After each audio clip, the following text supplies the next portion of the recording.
Olá galera, a gente vai dar continuidade ao nosso projeto e o primeiro passo é criar o banco de dados. Então inicializem aí o Access, por questão didática, para ter o nosso primeiro contato com um aplicativo cliente-servidor, tá? Então o Access, a gente tem que primeiro dar um nome, que eu vou chamar de BD underline agenda. Em seguida tem que indicar a localização, onde você vai salvar o banco de dados. No meu caso, eu recomendo para vocês também, crie uma pasta para o nosso projeto. Eu chamei aqui a pasta de agenda, e dentro dela eu criei uma subpasta chamada BD, justamente para guardar o nosso banco de dados. Ok? E criar. Certo. Inicialmente o Access ele tem duas formas de exibição aqui da nossa tabela, O primeiro deles aqui é o modo de exibição em folha de dados, que é justamente uma tabela que você pode ir adicionando os campos ou criar os campos também, Ou então você pode alternar para o modo de exibição design, que é o mais indicado aqui para o nosso caso. Ao alternar para o modo de exibição design, ele pede para salvar essa tabela. Nesse caso, vou chamar de tab contatos, porque é a tabela que vai armazenar os dados dos nossos contatos, do nosso projeto agenda. Então eu chamei tab underline contatos, o nome da nossa tabela, deu ok. E agora está aqui a nossa tabela no modo de exibição design. O primeiro campo, como vocês já fizeram aí a disciplina de banco de dados, em geral é a chave primária. A chave primária é indicada por uma chave aqui, amarelinha, no canto esquerdo aqui do nome do campo. Esse primeiro campo eu vou chamar de ID, tá? Ele é do tipo inteiro longo, aqui embaixo está indicando o tipo, e numeração automática. Isso significa que automaticamente ele vai atribuindo a numeração para os registros que você for criando, Então o próximo campo aqui eu vou chamar de nome, é do tipo texto, o comprimento, vou colocar 150. Em seguida endereço, tipo texto, vou colocar também, vou deixar 255 caracteres. O próximo o que poderia ser? Nome, endereço, o que mais? Nome, endereço, e-mail. Vou deixar do tipo texto, vou colocar o comprimento de 100 caracteres. Em seguida site, também 100 caracteres. Aqui outro campo que é bastante utilizado. Hoje em dia as pessoas têm muitos números de telefone, Então aqui fone 1. O tamanho a gente vai botar 14, tá? A gente vai estabelecer lá na interface a máscara. A gente fala mais pra frente de forma mais ampla o que é uma máscara.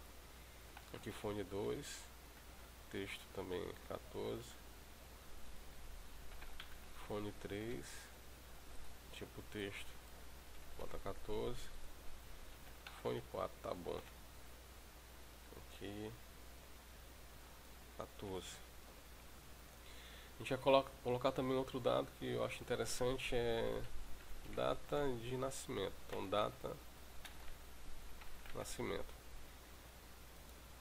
Data nascimento, o tipo aqui é data hora, beleza. E por último um campo chamado observação. Aqui é do tipo memorando, tá aqui, é um texto mais longo. Beleza, se você quiser adicionar um outro campo, você pode ficar à vontade, Então para o nosso projeto aqui, que é um primeiro contato com com uma linguagem que permite com um ambiente que permite você desenvolver um sistema com uma interface escrita em C++ e um banco de dados, no caso o Access, tá bom demais, tá? Então salva, ok, beleza. Então vou acessar aqui a nossa pastinha e está aqui criado o banco de dados. Em seguida, a gente tem que configurar uma coisa chamada ODBC, tá? Que é o drive que vai permitir que o sistema operacional e a nossa aplicação acessem e manipulem esse banco de dados, tá? No Windows 64 bits, o caminho é esse aqui, ó, computador.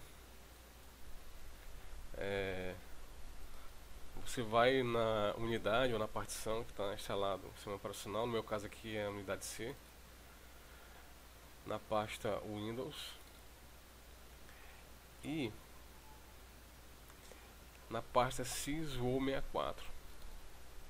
Aí você procura por, deixa eu dar uma olhada, ODBC.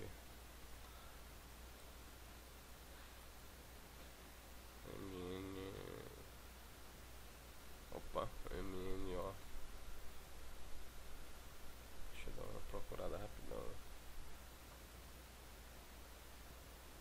Tá aqui, ó. ODBC AD32. Eu vou criar um atalho aqui para facilitar pra gente aí nos próximos projetos, né? Então deixa eu só nomear. Beleza. Eu dou 2 cliques e tá aqui, né? O administrador de fontes de dados ODBC.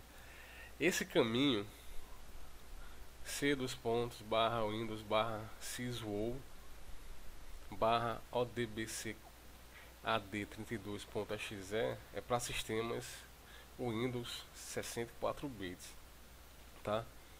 Para sistemas de 32 bits, esse administrador de fontes de dados ODBC ele fica disponível no painel de controle, ferramentas administrativas, fontes de dados ODBC, tá? Dá na mesma, ok? Aqui no nosso caso de 32 bits é porque nem sempre você tem um acesso direto a essa configuração no de 64, tá bom? Então vamos lá. Nessa janelinha, na aba fonte de dados de usuário, você clica aqui em adicionar, ok? E procura o driver do Microsoft Access, tá? Que corresponde à extensão do teu arquivo lá, Access, né? No nosso caso, a extensão aqui do arquivo, né, criado pelo Access, vamos dar uma olhada, detalhes, a extensão dele é ACCDB, então você tem que procurar um drive específico para arquivos com esta extensão, né, ACCDB. Eu fecho aqui, em seguida eu procuro, tá aqui, ó, Microsoft Access Driver MDB, que é a extensão antiga, e a ACCDB, né, que é a extensão mais nova. Concluir. Nessa janela aqui a gente vai dar um nome para essa fonte de dados. Eu vou chamar de agenda. Você pode escrever uma descrição lá, banco de dados do aplicativo, né? Aplicativo agenda. Em seguida tem que dizer onde é que está armazenado esse arquivo, né, do banco de dados. Aqui, ó, banco de dados, nesse grupo aqui, banco de dados, selecionar. Aí que você navega até onde está localizado o teu arquivo, né? No meu caso, ele está dentro da pasta Users, Guia Tech, Desktop, Agenda BD. Eu aconselho você colocar na raiz do sistema, na unidade C, no máximo com um subdiretório, né? Porque como está aqui, às vezes não funciona a aplicação, tá certo? Então ok, dou ok, e aparece aqui, ó, agenda. Aí caso você queira configurar novamente ou modificar, basta clicar em configurar, tá? Você pode redefinir as opções. Deu ok, ok e pronto. Então nessa videoaula curtinha a gente aprendeu a criar o banco de dados, né, utilizando o Access. Futuramente a gente vai utilizar o Firebird e o MySQL, né? Mas como é o nosso primeiro contato com esse tipo de programação, eu vou utilizar o Access por questões didáticas, tá certo? Em seguida a gente configurou a fonte de dados, né, que você tem que disponibilizar o acesso a este banco de dados ao aplicativo, né? E mais para frente no nosso curso a gente vai aprender a criar scripts, né, que configuram automaticamente essas opções, né, essas configurações para a gente, ok? Então, até a próxima.